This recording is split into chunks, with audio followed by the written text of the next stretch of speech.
Good morning, good evening, good afternoon, wherever you are. Thanks for being here. It's me, Ari.com Rashid. I'm your anthropologist and sociologist. Please hit the like button, share this live stream, and again, become a member of the channel if you don't so yet. You can donate the links below and check my novels on Amazon. Thank you all for being here. Before I continue with the live, how are you all doing today? Let me know in the live chat. By the way, if you're in traffic or behind the steering wheel, please pay attention to the road. Then don't chat in the live chat, please. Thank you very much. But anyway, if you're not in traffic, let me know. How are you doing today?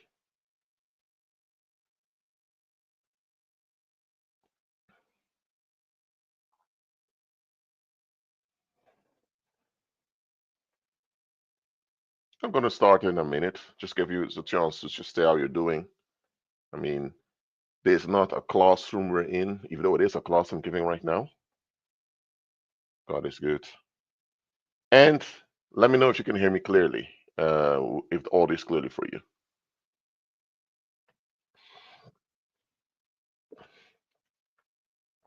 hmm God is good all the time. Let me check the audio myself for a moment. One moment, guys.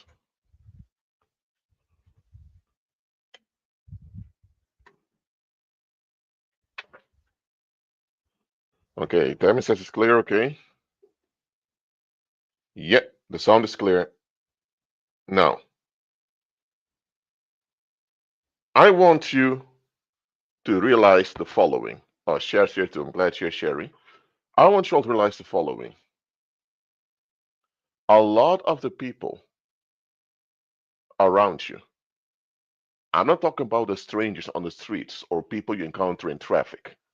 I'm talking about the people you've been involved with, your parents, if they're still alive, your own children, grandchildren, or maybe your aunties, uncles, cousins, or maybe people from work, people you went to school with, the actual people you've been involved with in your life. Let me tell you one thing. The majority of those people, you only know a performance of them, but you don't know the real them. Let me explain what I mean. Let's say you went to high school with someone who used to be your friend back then. That, let's say you're a woman, she's a woman, she was your best friend in high school. She was dependent on her parents, just like you were. So her behavior was there to accommodate her parents. Because if she would be in conflict with her parents, she would be homeless or she would be sent away to some institution, whatever. So psychologically, she adapted what her parents wanted. Even though in high school, or let's say secondary education, she may be developing herself with other people. The moment you both left high school and went to college or university, you lost contact. She now moved out of her parents' house, so she didn't have the restraints of her parents anymore. So now she could make her own decisions without having to give an account to her parents. But guess what? The way her parents shaped her affected her also how she is on the inside. Now, she can either face herself, admit deficiencies in her, and look for help to become better, or she can choose to escape by looking for people that will accommodate her escapism. Let's say now, 30 years later, you meet each other again and you reconnect the friendship, and you're all married now, have children, all of that. You think you know this woman. What you know of her is her performance towards you.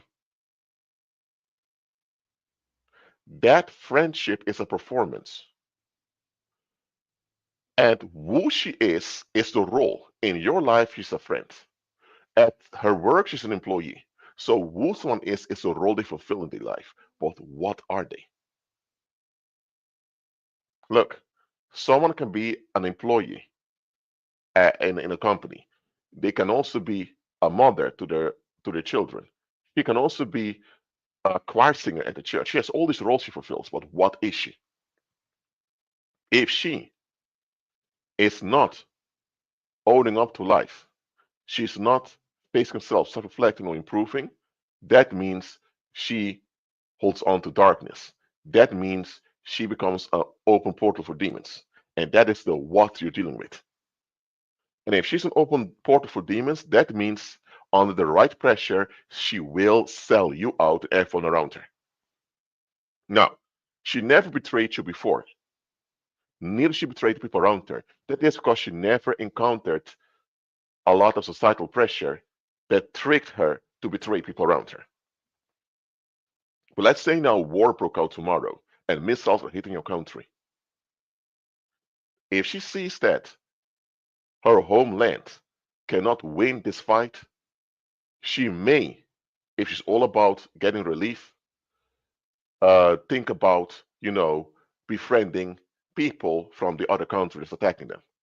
Or she may suddenly develop a crush on some man that by accident or so-called coincidentally uh, is connected to the power structures attacking her country. And because she is all about not have to deal with reality, she will even justify her country being under attack. And she comes with all types of excuses. And now you think, huh? I never expect her to behave that way. What happened? How come she changed like that? Let me tell you, she never changed. That's how she always has been. But the thing is, because she always had comfort around her, she behaved according to the comfort she had. So what you knew of her is her was her performance. So you are bonded to her performance. But the thing is, you think that she is that performance, but that's not what she is. If you would have seen what she was all along, you wouldn't even want to bond with her. Okay? Okay. For example, some of these serial killers who were later caught, and people talked to those that knew them at work and all of that. And some of these serial killers were excellent salesmen or people at the job. They were good at what they were doing. They were polite, well behaved, hardworking. So their polite performance, people thought that's how this guy is. He's hardworking, he's polite, he has manners. So people fell in love with the performance this guy did. Even though they picked up something was off about him, because he had a performance that was in harmony with what they valued, namely hard work, they embraced him. And when they later heard that he was a serial killer, they thought, no, this can't be true. That's not the guy we know. But here's the thing. You only knew his performance. And you have mistaken his performance for what he really is. Look, there's a difference between who someone is and what someone is. What someone is their nature, is their quality as a human being. Who they are is how they perform in a specific role. For example, someone can be an excellent CEO for a corporation. Someone can be an excellent singer or football player, very, very well talented. But at the same time, they are cowards. They don't know how to deal with emotions, and they tend to blame other people all the time and escalate on the people behind the scenes. Now, you don't see that about them because in public, they always have this good performance. So people can fulfill their role properly. For example, if you're a football player on the football field, man, you keep hitting, kicking the football into the goal of the other team. So you keep uh, scoring for your team. Or maybe you are a banker, and as a banker, man, you do excellent job. So you fulfill your role very well, and people praise you for that. But in the world, when you fulfill your role, people tend to associate your role for what you really are. There's a difference between who someone is that's the role to fulfill and what they are. Toxic people, bad people, and evil people are all people out of balance. Now, people out of balance can perform well because most of the time, such people have performance demons assisting them. You may have a lawyer that wins almost every court case. He's fluent when it comes to law. What you don't know is that this guy is actually so insecure, he doesn't even value himself being alive. The only thing that motivates him from taking his own life is getting the praise from the people from being so successful in law. So he is a broken, damaged man that's about to self destruct. That's what he is. But who he is this lawyer that's successful. So he fulfills his role very, very well. But it doesn't mean that he's doing well, the real him. So is it clear to you the difference between who someone is and what someone is? Let me know in the live chat.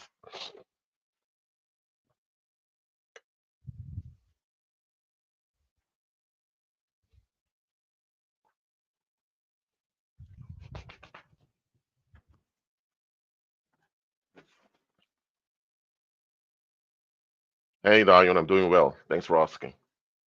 Okay, so in your own life, you don't have to answer in the live chat. Something for you to do for yourself. Reflect on everyone you have been involved with and everyone you're involved with now. Now, don't get me wrong. If people are still alive, they can change either for the better or for the worse. Okay? People can change for the better. You also change for the worse. Maybe 10 years ago, you knew someone and they were horrible in the character, and today they're born again believers as possible. Or maybe you knew someone years ago who was kind and compassionate, and now today they're full blown narcissists. I mean, people can either change for the good, for the better, or for the worse. It happens if they're still alive. But I want you to ask yourself the following: did you bond with these people for what they were, or did you bond with them for their performance? A lot of people will bond with you based on your performance towards them. Or you often like with bond with people based on performance. Because not many people are going to check what someone is. Because people say, well, it's none of my business. What to do behind the scenes. It's not my business how they really are. As long as they respect me and behave well towards me, that's fine. That's what a lot of people in the world are. They're superficial. And this doesn't have to be something wrong directly. But I'm just telling you, as a grown man and a grown woman, there comes a point as an adult, you need to learn to check what people are. Okay, let me give you an example. Let's say for a woman called Jenny. I'm just making up an example. You have Jenny. Jenny is from Brazil, and she married this guy from Puerto Rico, and they both live in the United States. Jenny met the guy at the wedding of one of her friends in Brazil, and they began to text one another, and they felt one another. Over time, she was so into this guy. Eventually got engaged, and then eventually had their wedding. They got married. Everyone was happy for them. But she remembered how one of her other um, fellow students, because she she was in university still when she was engaged with the guy. One of her fellow students in university even told her, Jenny, are you sure about this guy? And Jenny looked at her and thought, oh, yeah, of course, he's this and that and that. And this other person asked her, Jenny, how come he barely talks about uh, his own mom and about his own family? And Jenny brushed aside, saying, oh, it's none of your business. She didn't say that. She made an excuse for the guy. But anyway, she married the guy. Long story short, now Jenny is in a divorce after being beaten up multiple times by her husband. And their 5-year-old daughter is traumatized too because the 5-year-old daughter witnessed uh, him beating her on multiple occasions. The judge is even considering putting the daughter in a foster family because the judge considers her too damaged to look after her daughter. And now she's crying, crying a lot. Think, how did I end up in this? And the judge eventually didn't take custody from the daughter away from her, but she had to go into therapy. She had to go into therapy by someone assigned by the state. So she does, and at the therapy session, she keeps breaking down, saying, "I love the man. He was always kind. He was always good, always considerate. I mean, after our wedding, within a week, he kind of began to change on me, and he began to accuse me of all that type of stuff." And then the psychiatrist asked her, Jenny, how's his relationship with his mother? And Jenny froze. The psychiatrist asked again, Jenny, how is his relationship with his mother? Well, he does talk to her from time to time. I mean, the contact is good. Um, And then the psychiatrist asks, does Evan talk about his mom? And Jen says, no, he barely talked about her. What about his dad? And Jenny said, well, he left when he was just a little boy. The guy was a coward. He left. Then then the psychiatrist asked her, Jenny, why did his father leave? And Jen thinks, how should I know? I mean, I wasn't there. Everybody was just a child.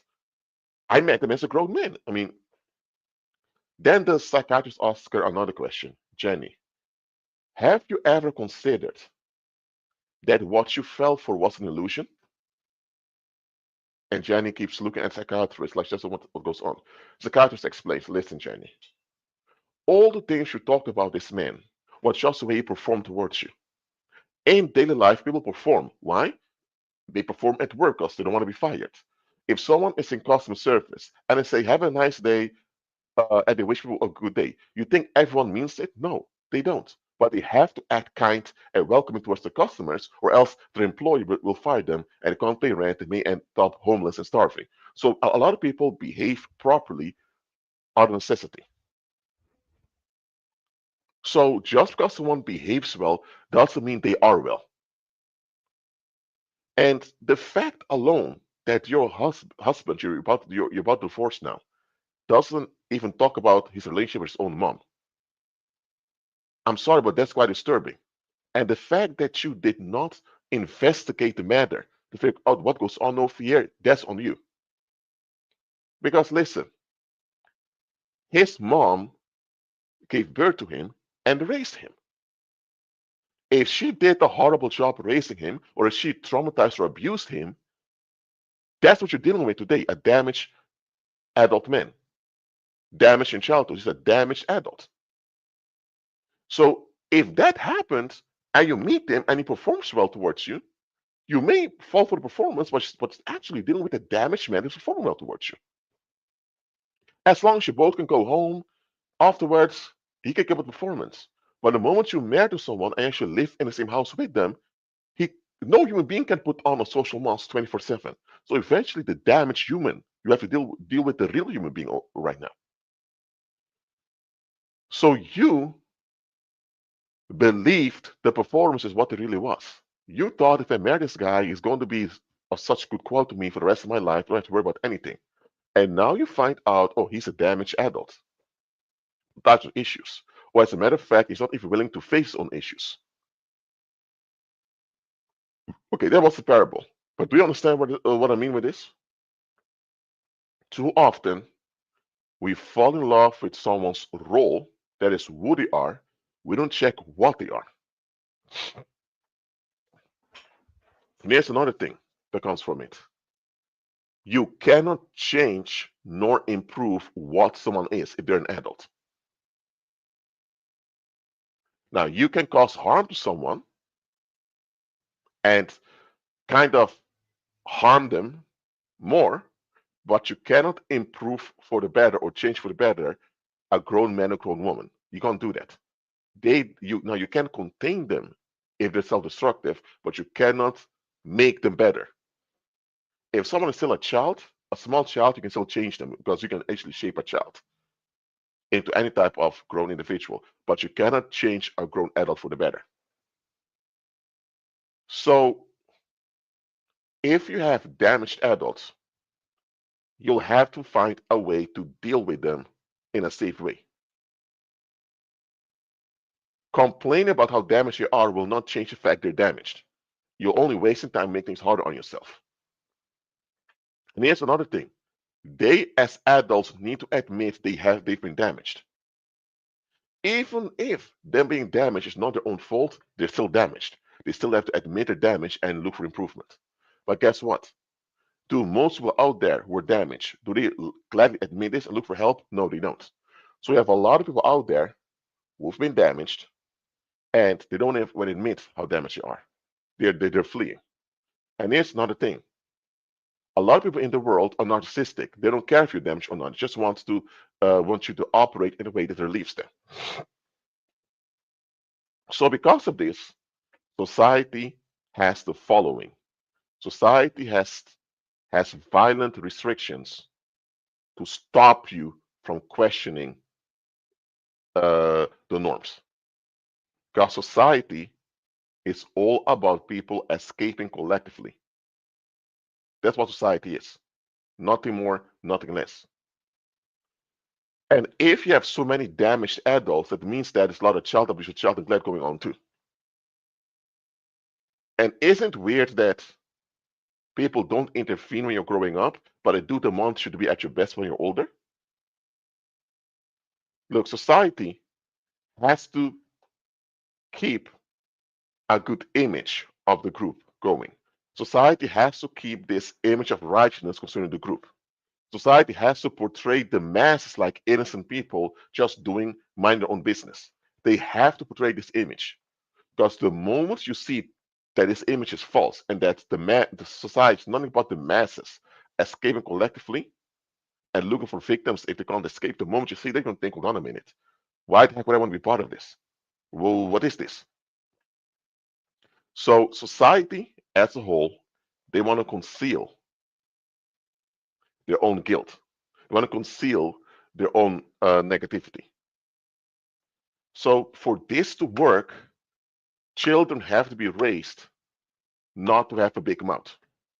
What does it mean to have a big mouth? A big mouth, often when you're accused, whether as a child or a grown man or woman, to have a big mouth is when you call something out that doesn't add up. How often did this not happen? Or maybe it happened to you, or you see it happen to other people. Someone called something out that didn't add up. Others told them, "We'll ask your opinion. Well, we'll get permission to speak. Shut up, or whatever." The thing is, when things don't add up and it's mentioned, now people have to deal with what doesn't add up. And people in the world often want to do this, so they want you to shut your mouth, put up with it. If you had a father, for example, that was quite demanding towards you, while he himself was wasteful, and you say, "Dad, you keep demanding respect from us, all of that, but look how you're treating us." This case, your father would feel embarrassed and humiliated because he's called out. Now, because in the world, when adults are called out, often uh, they collapse, and when they collapse, they tend to become violent. You may have heard rumors of someone being beaten by their parents or end up in hospital because because they had a big mouth, and because you don't want it to happen to you, you behave. Or maybe someone had a big mouth and now they were arrested by a police officer. And because you want to be arrested for having a big mouth, or you want to be fired from your job, you think, you know what, let me just keep my mouth shut, only speak when they want me to speak. What actually happened to you is that you're under intimidation now. You're under intimidation. If you admit yourself internally as intimidation, guess what? The spell will not work. But the moment you internalize the violence and side with the one violating you, now the spell works on you. Now you begin to believe that you were bad for having a big mouth. Now you begin to believe that you deserve to be mistreated and all that. And this happens with a lot of people. They internalize the violence done to them. Instead of seeing for what it is, violence, and seeing for what it is, that it's just another individual being too cowardly to own up to reality, and they look for an outlet, they now internalize it. It's easier to internalize violence done to you, but it's not easy to admit you've done this. Why? Because listen, if you admit to yourself that it's violence, it will stress you out. So a lot of people just internalize the violence just because they want to forget about it. That's understandable, but it's not a healthy thing. So what I'm saying is that society can only function fluently if people learn to shut up and don't call out the obvious. Now, I'm about to give a few parables now. All right? Before I continue, do you understand all that I've explained till now? Let me know in the live chat. Let me know.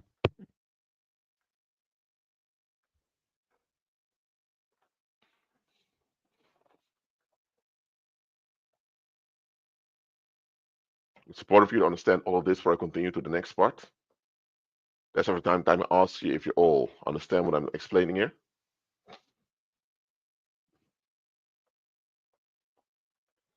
All right. Now, I'm going to give a parable now. You have Bethany. Bethany is a nurse working at a nursing home. In the nursing home, there are many elderly people there. And Bethany has a good relationship also with the elderly people. But there's this one guy over there, there's one old elderly man over there, Jack, and Jack is in his 80s. But Jack has been in a nursing home for over 15 years, due to his declining health.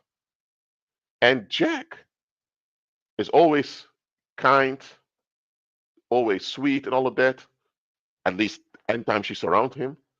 So one day, Bethany felt sorry for Jack, this elder man in his 80s. She began to talk about it with her colleagues, saying, have you ladies noticed that nobody's visiting Jack? He never gets visits, and he has children. He has grandchildren too. But if he had no children, where are his relatives? Where are the colleagues they used to work with when he was still employed? And the rest of her colleagues kind of remained silent. They didn't want to address it. They kind of verbally agreed with her. But Bethany felt like they were not telling everything. One day, um, Jack fell ill, and Jack was in the hospital, and there was a high probability he wouldn't make it. So Bethany got the assignment to contact the relatives.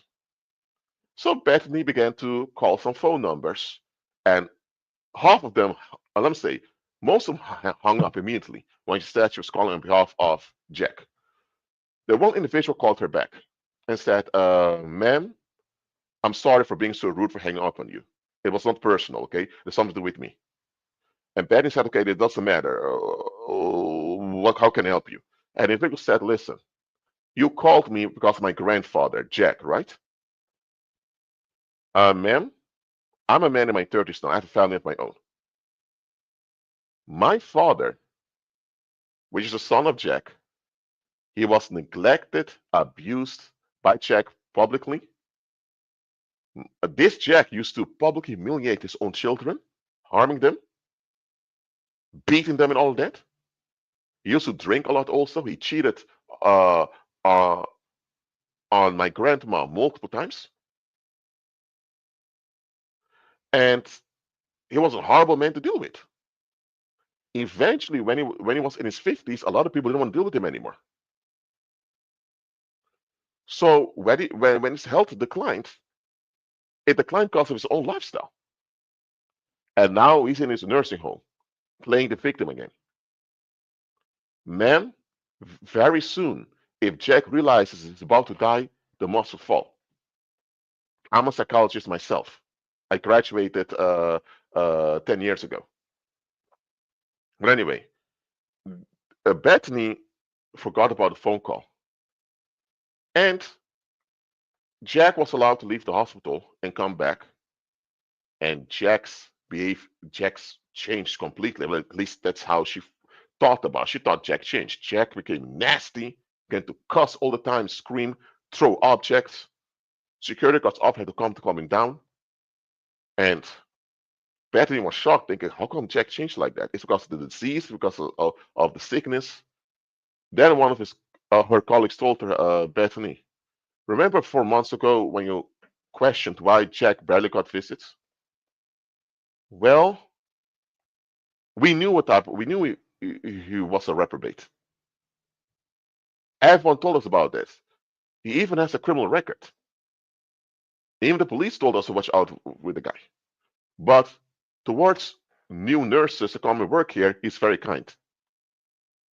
So what you saw was performance. But now that the performance doesn't benefit him anymore, he's just losing it. He was like this all the time. Well, I know this parable is a bit long, but just like in this parable, how many of you ever were like this Bethany? That you thought people changed on you.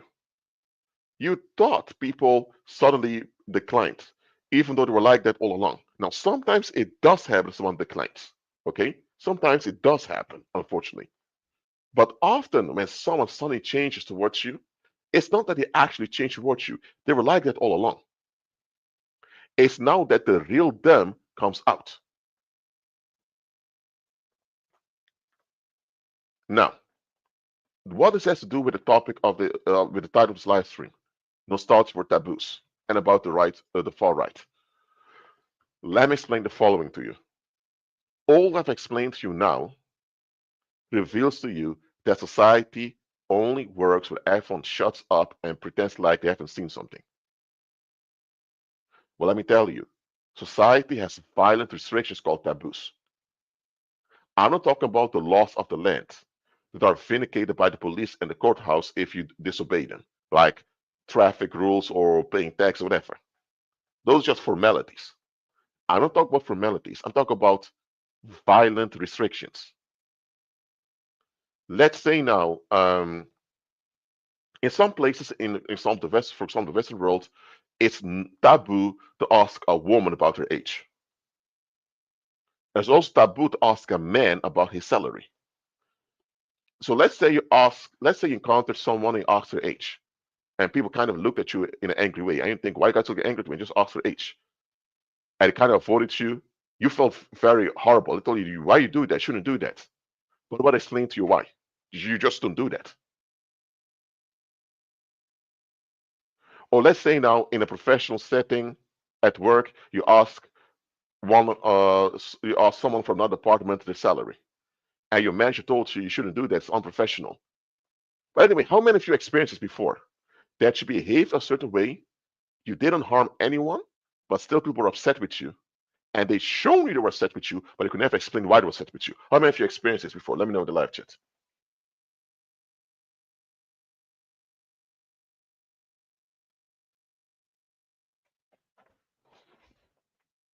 How many of you ever behaved a certain way? Maybe it happened when you were a child, and your parents told you don't have a big mouth like that, don't have a smart mouth, or whatever, or don't be rude. Listen, being rude simply means you don't give in to someone's expectation. Being respectful simply means you give in to what someone wants. It doesn't mean you honor them or you value them. Look, anytime people get upset with you and they go so far to take revenge on you, it doesn't have to be that he hates you physically. It doesn't have to be they attack you physically. A lot of them won't do that because they want to go to prison. Or it can be they actually take revenge on you by avoiding you or not talking to you anymore, ghost you, whatever. Anytime you behave in a certain way and people get upset with you and take revenge on you, but they cannot even explain why they're upset, let me tell you why. Because there's something going on in that community they don't want to address. There's something in that community they don't want to own up to. About asking a woman her age. Now, in many communities in the world, not all, but in many communities, a woman is often valued based on her sexual availability, which includes her ability to have children.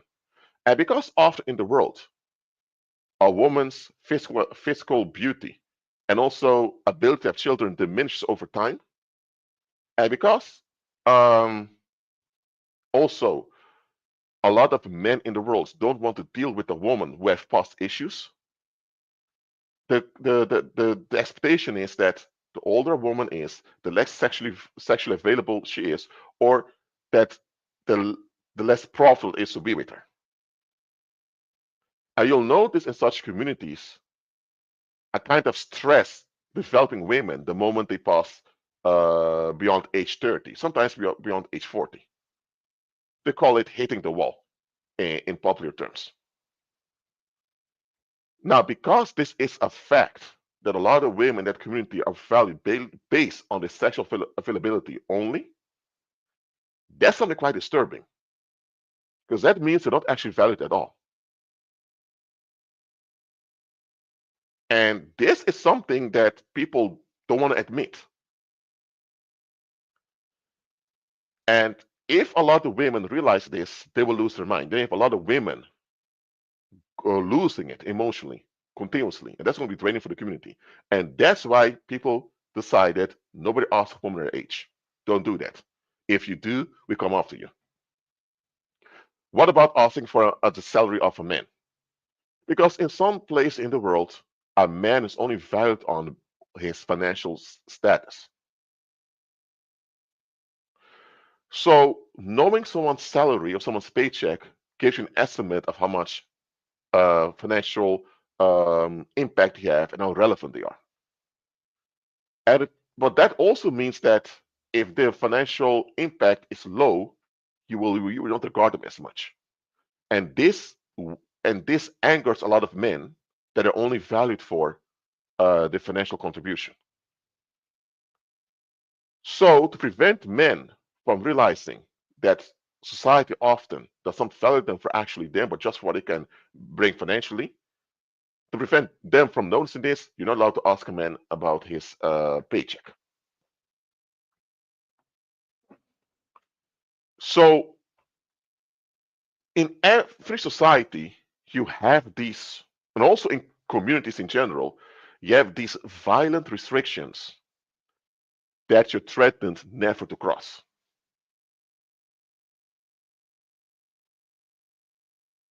They call you rude, disrespectful, they begin to avoid you, ghost you. People will disregard your well being if you don't give in to these restrictions. People will react calmer if you broke the law. If you committed fraud or stolen something, they'll react more calm then than if you break one of these taboos. A taboo is a restriction that society clings onto so others don't have to question its legitimacy. That's it. Because society knows it has no legitimacy. And that means everyone that participates in society and wants to be part of society are actually participating in a fraud. And because nobody wants to feel horrible because they're participating with a fraud, you don't ever question the legitimacy of society. Because the moment you do, all the participants or worshippers of society will come after you. So is it clear to you now what a taboo actually is? I've talked about taboos before on this channel. But for those who are new to the channel, or for those who need to refresh, we'll just explain to you what a taboo is. Is this clear to you all? Let me know in the live chat.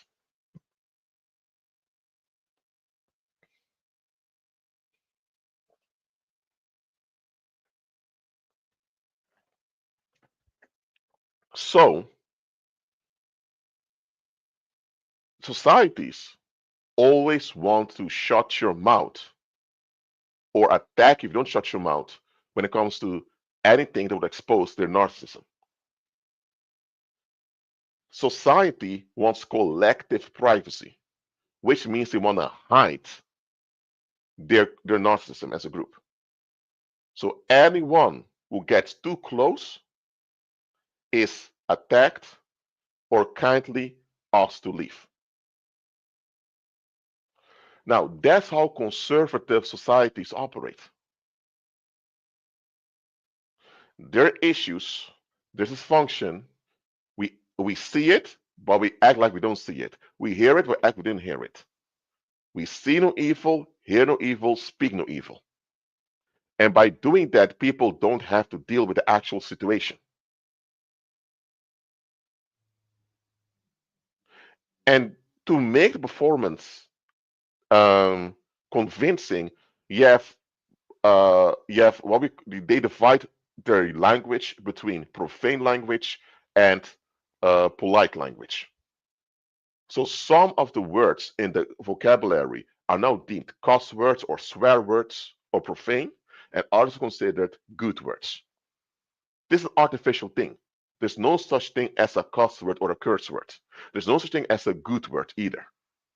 People make this artificial distinction and they punish you when you use profanity. Why? To make the performance appear real. Because it's a performance of talking well or being polite that makes people believe that society is legitimate. Because with polite talk also comes the taboos of certain things you're not allowed to address. And let me tell you one thing. Even though taboos in themselves are violent restrictions and violence not from God, it is not it's not a wise thing to always break the taboos of society. Not just because of the retaliation they may do unto you, but also because taboos also hide problems that can't easily be solved. Think about orphans, for example, children who've been abandoned by their parents. Let's say you have tens of thousands of orphans in the country. If you have tens of thousands of couples willing to adopt all those children, guess what? Problem solved. Those children now will be included in a family structure. They'll still have trauma of being abandoned, but at least they have some place to go. But what if you don't have sufficient couples able, because no matter if you're willing, you have to be able to, you don't have enough able couples to adopt all these children. Now you have children growing up without parental supervision, without emotional filtering, and they're going to be around as adults. And those orphans, as adults, will remember how not only their parents, whole community abandoned them. And those same adults who used to be orphans, they'll get very angry, and rightfully so, if that same community that abandoned them twice now demands them to perform, to be respectful, obey the laws, all of that.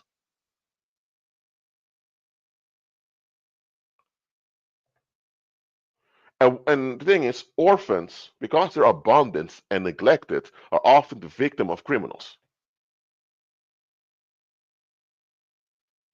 So let's say now that there's a police report that came out of last year. They catched over 3,000 criminals in the city. And you are a criminologist.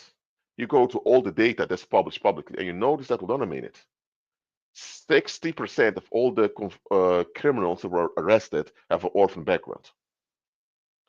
And by the moment you want to mention this, people walk away from you or they change the topic. You realize that people don't want to talk about this. And you don't realize why aren't people talking about this? If we want to solve the crime in the city and 60% of the people arrested are orphans, then how can that be mentioned? Then one day a a colleague tells you, sir, an orphan means you've been abandoned by your parents. Or your parents died, or you were abandoned by your parents. But in this case, you were abandoned by community too. They're grown men and women now. Can we change their childhood that's in the past? No. Can we change the people that abandoned them? Will people be sorry and actually change better towards them now? No. So we can't guarantee. Uh, we cannot change the past for the better. So we can't undo how damaged you are, and we also cannot guarantee that the community will treat them better.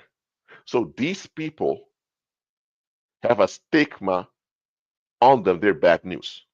Not because anything they did, but the fact alone they were abandoned by the community means that their very existence is an embarrassment to the public. They reveal how fucked up the public really is. And the thing is, people like that also remind others that they can be abandoned too. And because a lot of other people don't want to be abandoned, they don't want to encounter anyone to remind them they can be abandoned too. Orphans and homeless people remind you you can be abandoned too. So people rather look down on orphans or rather look down on homeless people, blaming them for their whole situation. That would make you know what people can abandon me too, and that's a scary thing. So this is a complex thing that we cannot solve. So mentioning that majority of the people that are arrested were orphans is going to reveal a lot of things people want to deal with. And you notice also that a lot of scholars don't even address it. Now, this is just an example I'm giving to you. Some of the problems can be resolved easily. Then you can break the taboo. I've broken taboos to address the taboo subjects on this channel too. But there are also problems that cannot easily be solved. So breaking the taboo may even make things worse for the now. And this is why a lot of people turned against left-wing politics. This is why a lot of people turned on the left. Why? Because left-wing politics, they break all taboos. They discuss anything. They talk about almost anything. But here's the issue. If a topic is very sensitive, because there's real iniquity behind it. And iniquity, what the Bible calls iniquity, simply means normalized violence. Normalized violence That's what the Bible calls iniquity. Address iniquity is always a dangerous thing to do because so many people are involved. The West, the Western world, through liberalism and the West, and I mean the left wing politics, they made everything. They act like you can talk about anything, break all taboos, especially sexual taboos. But guess what? By breaking all the taboos, or at least the majority of taboos, more conflicts and dysfunction became obvious to the youth. And this demotivated the youth also from participating fully in society. And as a result, over time, after a few generations, you now have Gen Z, the current generation, who's now reaching adulthood or already adults now, young adults. They now are not that keen to continue what the previous generation has been doing. So now you have generational conflict going on collectively in the West. Why? Because so much dysfunction is obvious and it's not very motivating. Look, if you grew up in a place where everything appears well, and anytime this dysfunction is explained away, you think the people around you are of quality. They're doing their best. But the moment proof is in your face through social media, how much dysfunction and neglect there is out there, you're going to realize, no, man, a lot of these people are just liars. Are you going to be as motivated as before? No. You may even end up depressed now, think, oh shit, I have to deal with all these people in my adult life. So now that all these taboos are open, it also opens all these collective wounds. For example, there's an archive becoming available soon in the Netherlands. I just read it in some news posts. Their archives relate to the Second World War, relate to the Nazi occupation of the Netherlands, and part of the archives already digitalized. It comes online soon, and people can read through the archives themselves. But the thing is, the archives contain records of both people who were guilty, who participated in Nazi occupation, and people that resisted Nazi occupation. And now, some people admit that their grandparents or great grandparents were not the good guys during the Nazi occupation. They admit that and they process it. And they just they want things to be processed. Other people know that the Second World War was a very dark period in Dutch history. They want to forget all about it, act like it never happened. Now, for example, there was this guy who was taught that his grandmother was raped by some Nazi officer or something like that, or some officer from Germany, and that's how his own father was born. Even though the father was born in Germany, not in the Netherlands. So this guy thought this weird. And one time, when he went to his own historical research, he found out that no, his grandmother was just actually had a consenting sexual relationship with this individual from Nazi Germany. And it's only after the war was over, to cover up the embarrassment of the situation, that this myth was invented. She was raped. It was against her will.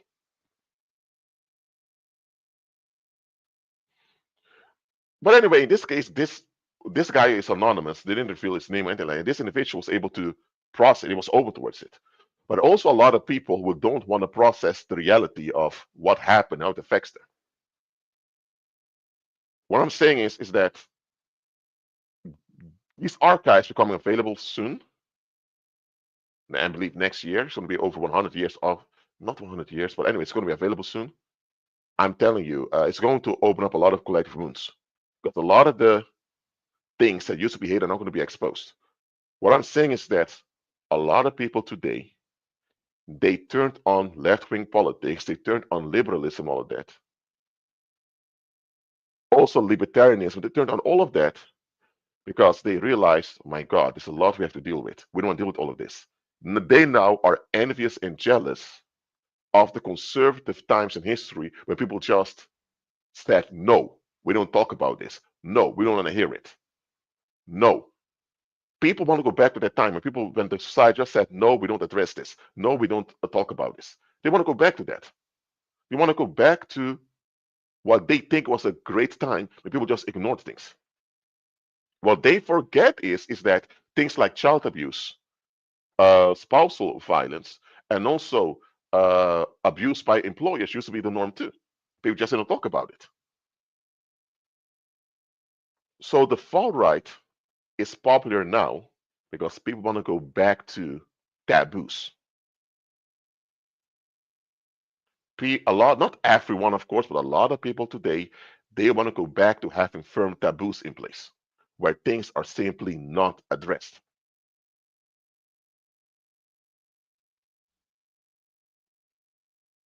And this was to be expected because fallen mankind always longs for taboos.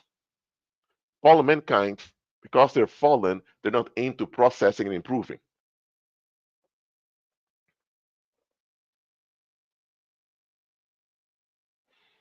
Look, let's talk, for example, about child abuse. Okay? Beating children. Question: if you disagree with a fellow adult, are you going to beat them? No. If your employer has talks to you in a very insensitive way, are you going to smack him for having a big mouth? No. If your wife um, doesn't, if your wife didn't respond, quote unquote, respectfully to her employer, and the employer picked up a belt and to whoop her ass with the belt, would you be okay with that as her husband? No, you wouldn't be.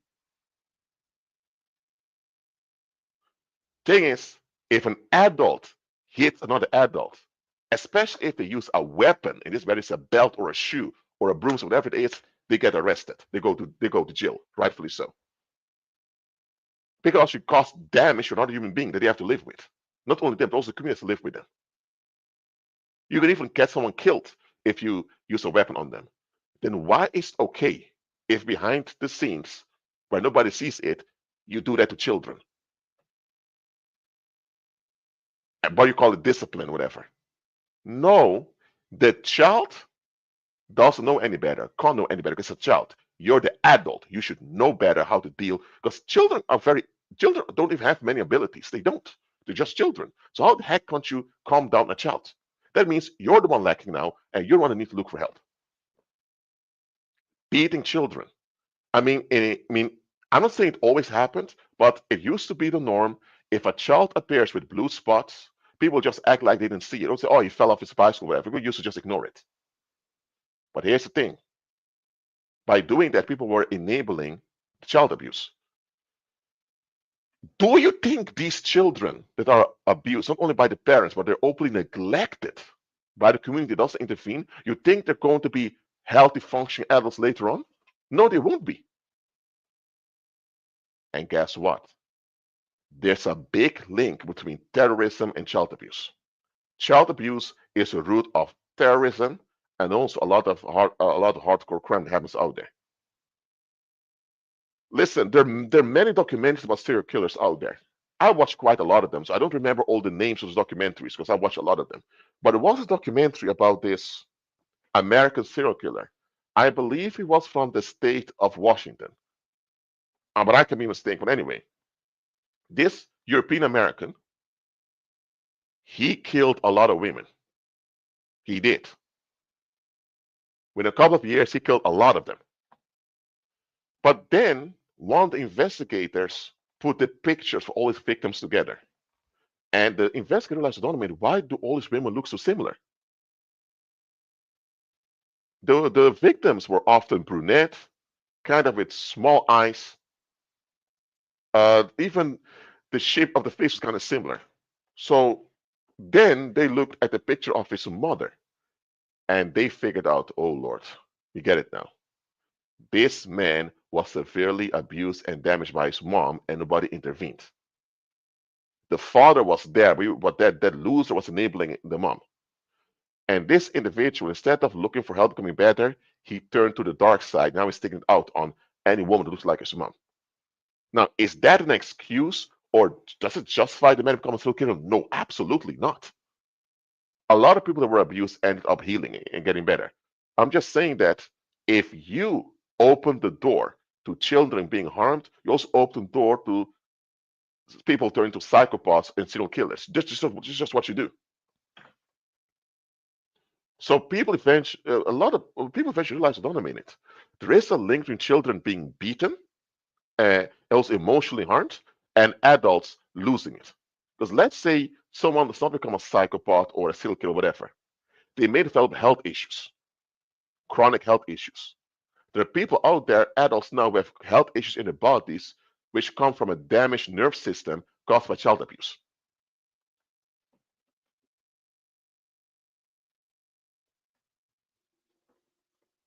So child abuse used to be something people turn all away from. Because listen, if a child is being abused and the parents are arrested, who needs to look after the child now? The child has to be taken in by other families. What others say, no, I don't want to take care of the child. I don't, the people were unwilling to deal with the situation, so they let it continue. Sometimes they love bomb the damaged adult later on to prevent the damaged adult from turning on them. That's why some of these celebrities out there, when you go back to their childhood, oh my God, it was a horrible thing. How come they turned celebrities? They were turned into celebrities by society, so they wouldn't turn on society. That's why.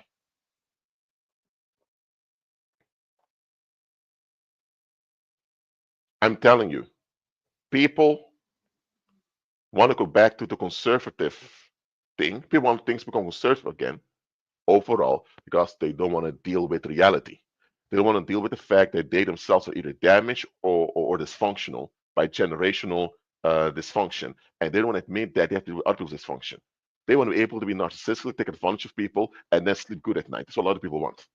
That's how previous generation did it also. People want to be able to exploit you narcissistically as a group and then sleep well at night like they didn't do anything wrong. That's what people want. They don't want to be haunted mentally by how bad they treated you or how they neglected you.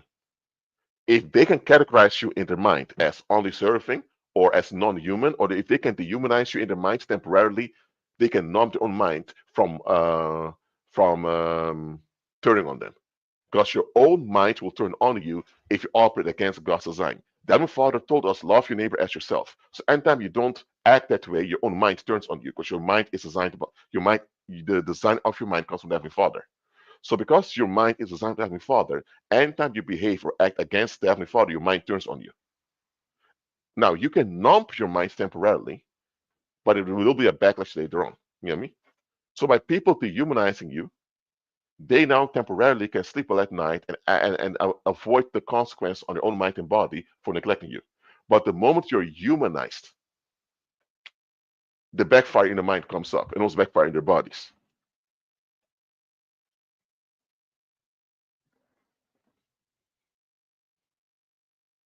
And there was one time I was on a panel of African Americans that would talk about the race issues. I was there on the panel because I wanted to join to discuss things from an anthropological, sociological point of view.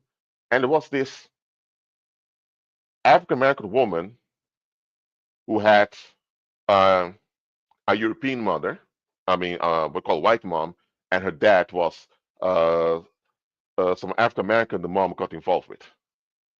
So she is what they call mixed, okay? But she looks like an African American woman. She's only a little bit more light skinned. And this woman broke down in tears on the panel because her grandfather, that means the father of her mom, didn't want her around. Anytime she'd go to family gatherings, the grandpa would actually cuss her out and humiliate her. And other relatives who were Europeans also would allow it to happen. So we on the panel ended up having to calm her down, and to my experience, it was horrible. Um, the thing is, she was born from a European mother and an African American uh, father. So if the grandfather is upset that his granddaughter is mixed, he should be upset with his own daughter and the guy that pursued his daughter if he wants to be upset. Why is he upset with a granddaughter?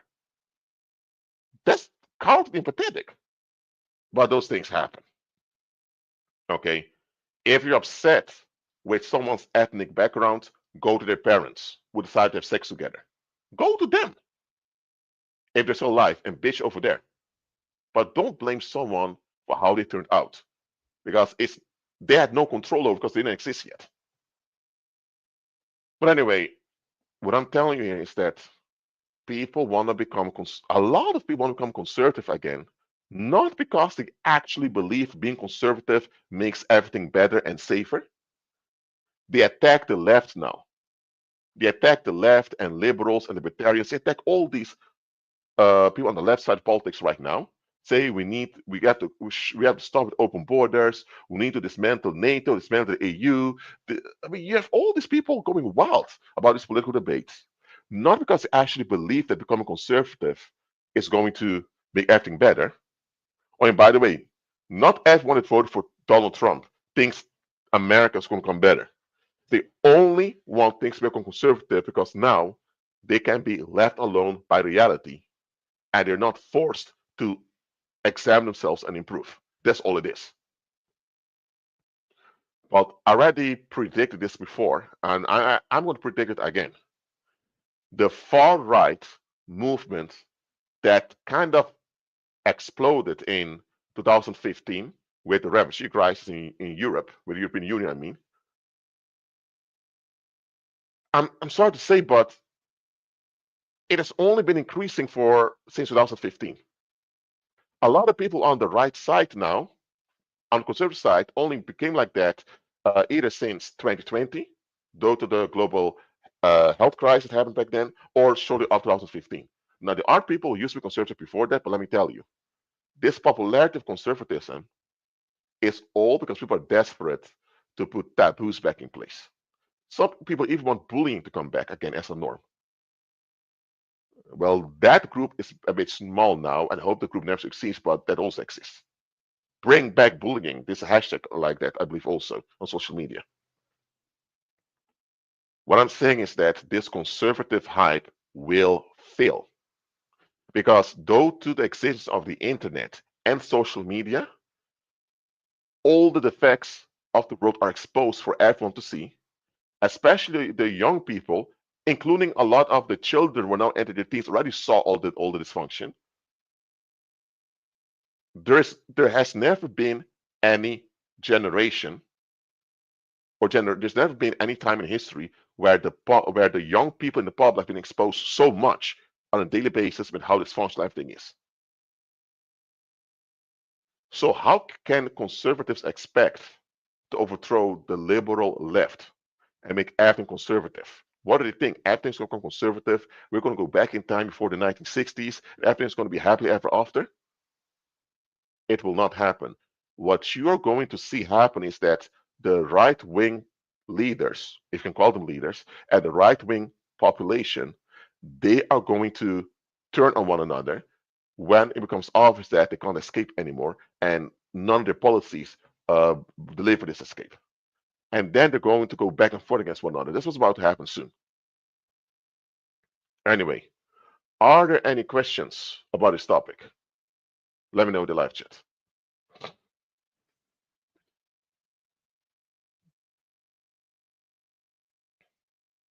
Oh, I forgot to mention one thing. Taboos are not waterproof. So often comedians would reveal the truth through comedy. That's why stand-up comedians are so popular because they reveal the truth that people are hiding. So through um, art,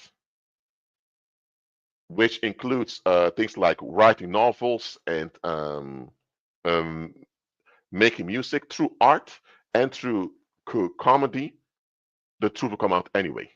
But because it's art and it's comedy, people label this as not serious and people laugh about it and move on. Let me tell you, the same jokes these stand-up comedians are doing, if you would tell those same things without the joking frame with it, people would attack you. People would turn on you.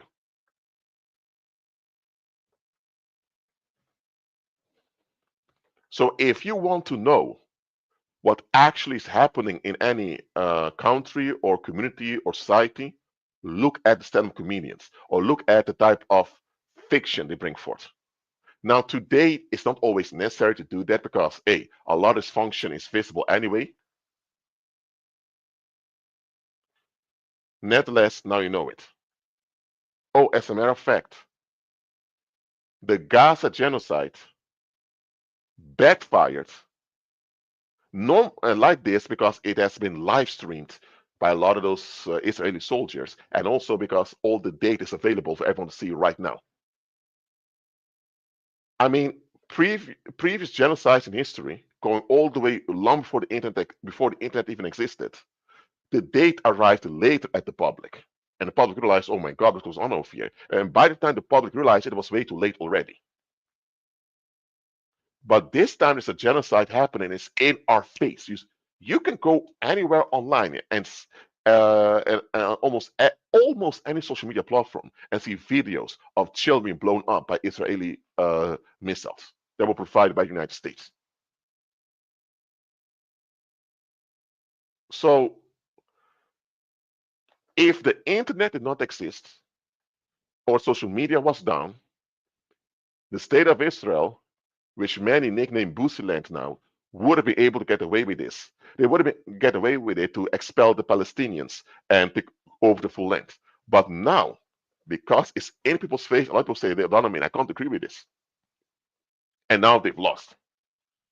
Every country that committed genocide after the Second World War, none of them succeeded because the media was on them. And now, even if the media is hiding it, social media reveals everything.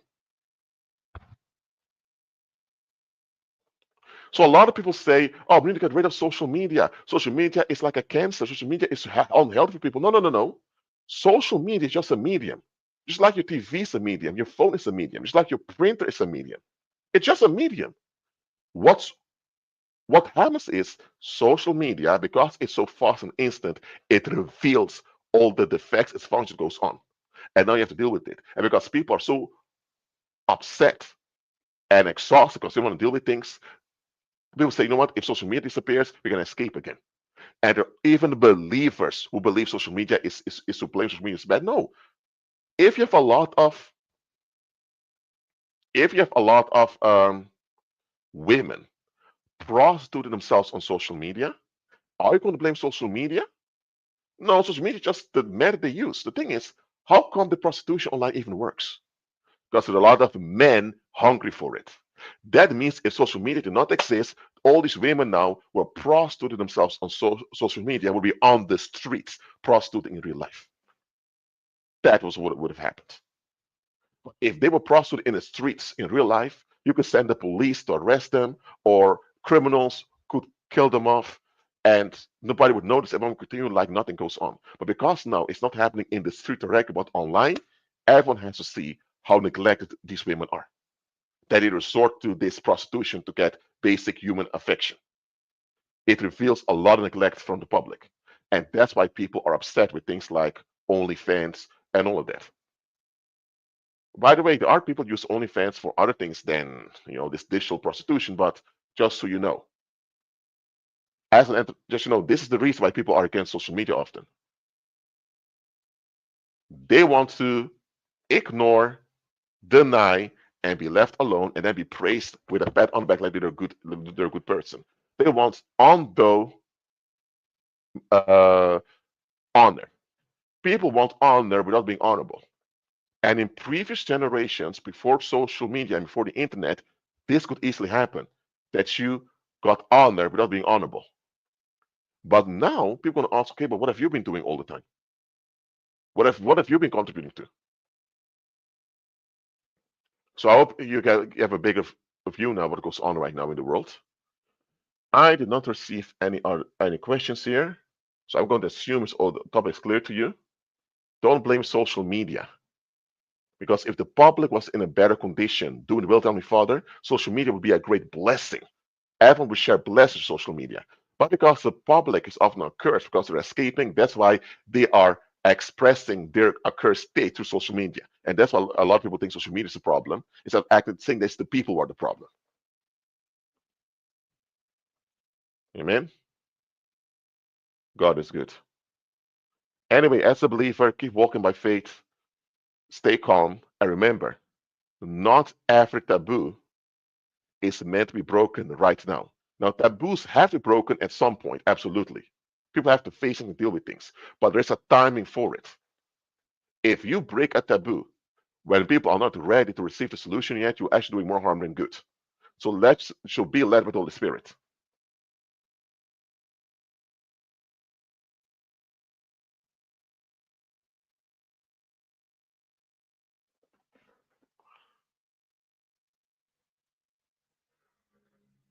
What do you mean, Dion? Which your question? Um, Someone says, I think if human beings were being social as they would with the immediate people around them, social media wouldn't be necessary. The thing is, this thing with fallen mankind. Mankind in a fallen state have the tendency to turn into cults. This cult thinking is a defect in the human species. People in the world often become social to people that enable them to escape. So if people have ease finding people to escape with, they'll radicalize into small groups, turn against other people. They will polarize. So that is necessary to break it up from time to time. Right now, through social media, a similar thing happens, but on a bigger distance. And here's another thing. It is necessary to break up this cult formation in daily life because it happens often without people realizing it.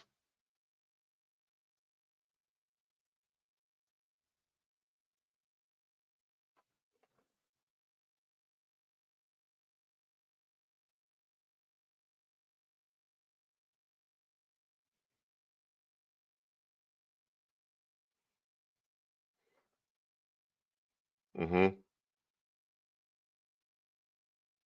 Yes, you're right, Kenneth. It's often used to many political policies are there to like Trojan horses. That's true. Okay, Dion says and asks how this happened. Yes, you're right, Dion. The moment people cannot escape anymore by having a local cult-like environment, because in a cult-like environment, taboos are the norm. Conservatism is the norm.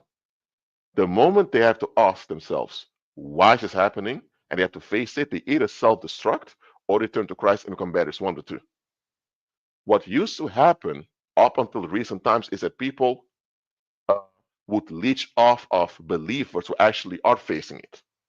But now that they can't leech off of believers anymore, they either turn to Christ themselves, as they should, or they self-destruct. It's one of the two.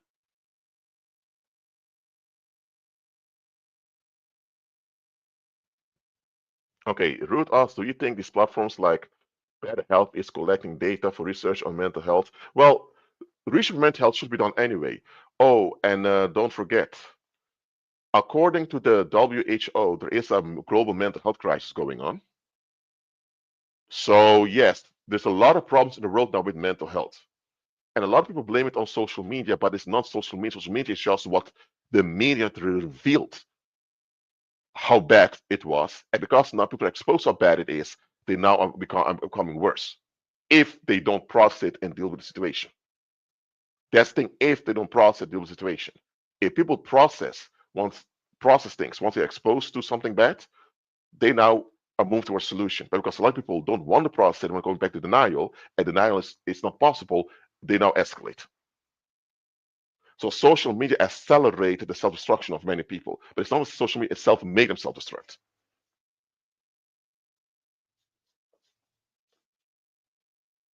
Social media can be used in a constructive way also to build up communities and to build local economies. Social media can be a handy, productive tool to make life easier and better. However, often now people use it just as an outlet to escalate, unfortunately. But who's to blame now? The social media itself or the people who are using it? If someone is stabbed with a knife, are you going to blame the knife or the individual that used the knife? Now, a gun is designed to kill. So a gun is not a neutral thing. Okay? A knife It's meant to cut vegetables, meat, and food with it. That's what a knife is meant for. You can misuse a knife by stabbing someone and killing them. A pen, a pen is meant to write with or draw with, but you can use a pen to stab someone too. So what I'm saying is, you can pick up any object and turn them into a weapon. Now, some objects are meant to cause damage, like a gun or like a landmine or a bomb. Okay, those objects are not neutral. Those are meant to cause damage. But any object can be misused as a weapon. If someone is stabbed to death, are you going to blame the knife and go off at the knife?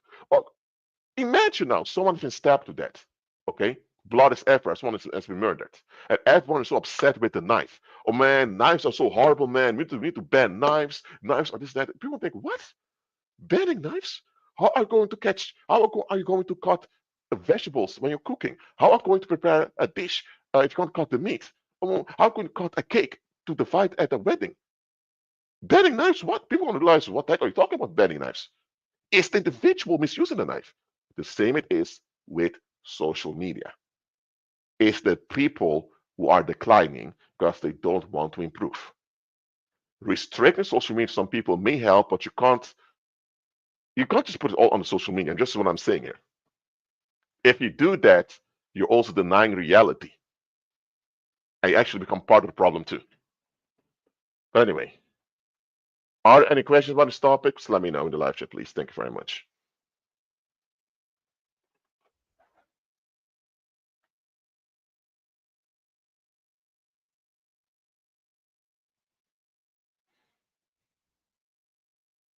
Okay.